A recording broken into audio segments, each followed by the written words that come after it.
న్యాయ విద్యార్థులపై జరిగిన అత్యాచారాన్ని ఖండిస్తూ విశాఖ బార్ అసోసియేషన్ ఆధ్వర్యంలో న్యాయవాదులు విశాఖ జిల్లా కోర్టు గేట్ ఎదుట నిరసన వ్యక్తం చేశారు. విశాఖ బార్ అసోసియేషన్ మూకుమ్మడిగా ఈ కేసులో నిందితులకు బెయిల్ ఇవ్వరాదని ఈ మేరకు నిరసనలో తీర్మానం చేసింది. ఈ సందర్భంగా Visakha bar association president Bavara Satyanarayana మాట్లాడుతూ ఆడపిల్లలపై అత్యాచారాలు అన్యాయమని, బార్ అసోసియేషన్ నుండి ఎవరు నిందితులకు బెయిల్ ఇవ్వొద్దని తీర్మానం చేశామని తెలియజేశారు.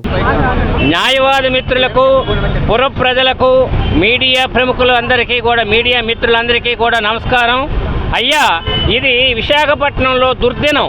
ఎందుకంటే ఏ విధమైనటువంటి అన్నం పుణ్యం ఎరుగునటువంటి ఒక అమ్మాయిని ప్రేమ పేరుతో మోసగించి ఆవిడపై జరిగిన ఈ గ్యాంగ్ రేప్ అన్నది చాలా అమానుషం.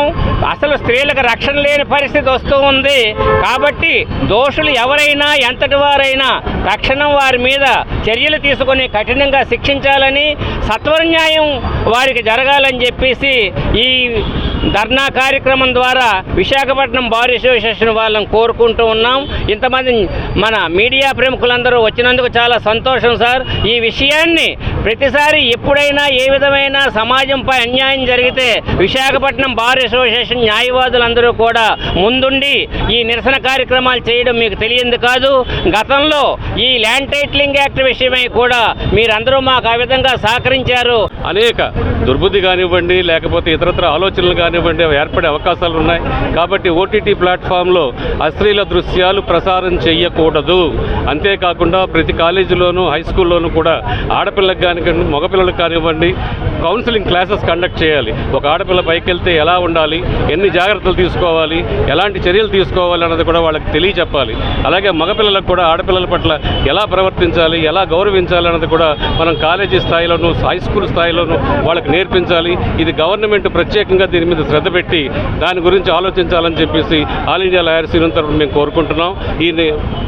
ఇప్పుడు రాష్ట్ర వ్యాప్తంగా మీరు ఎవరైతే ఉన్నారో, ఎవరైతే తప్పు చేశారో వారికి బెయిల్ పెట్టమని మీరు చెప్తున్నారు. అదేవిధంగా బాధిత మహిళలు ఎవరైనా కూడా మీ లాయర్లు అందరూ కూడా బాధిత మహిళల తరఫు నుంచి ఏ విధంగా పోరాడే అవకాశం ఉందండి? సార్, ఇక్కడ దీనికి కంటిన్యూ సార్, లా విద్యార్థిని కాబట్టి మీరు అంతా ఏక నిర్ణయం తీసుకున్నారు. జనరల్ మహిళలపై కూడా జరుగుతుంది. మంచి ప్రశ్న అడిగారు. లా విద్యార్థి అన్నంత మాత్రాన మేము ఈ నిరసన కార్యక్రమం చేపట్టడం లేదు. మీకు అందరికీ గుర్తుండే ఉంటుంది, కొన్ని రోజుల కింద, కొన్ని నెలల కిందట కలకత్తాలో ఒక స్టాఫ్ నర్సు, ఒక డాక్టర్, వాళ్ళ మీద అత్యాచారం జరిగినప్పుడు కూడా మేము ఈ విధంగానే మేము ఇక్కడ సమావేశమయ్యాము, నిరసన తెలియజేశాం, వాళ్ళకి అండగా ఉన్నాం. ఎన్నో ర్యాలీలు నిర్వహించడం కూడా జరిగింది. లా విద్యార్థిని మేము చేయట్లేదు. ఏ ఆడపిల్లకి అన్యాయం జరగకూడదు.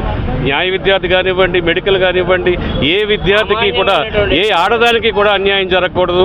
ఆడదానికి అన్యాయం జరగకుండా కాపాడాలి. అది ప్రభుత్వ బాధ్యత. చట్టం మార్చాలి. ఆడపిల్లలకి స్కూల్లోనూ, కాలేజీల్లోనూ, ఎడ్యుకేషన్లోనూ వాళ్ళకి ఇదొక సబ్జెక్టుగా పెట్టి వాళ్ళకి జాగ్రత్తలు తెలియజేయాలి.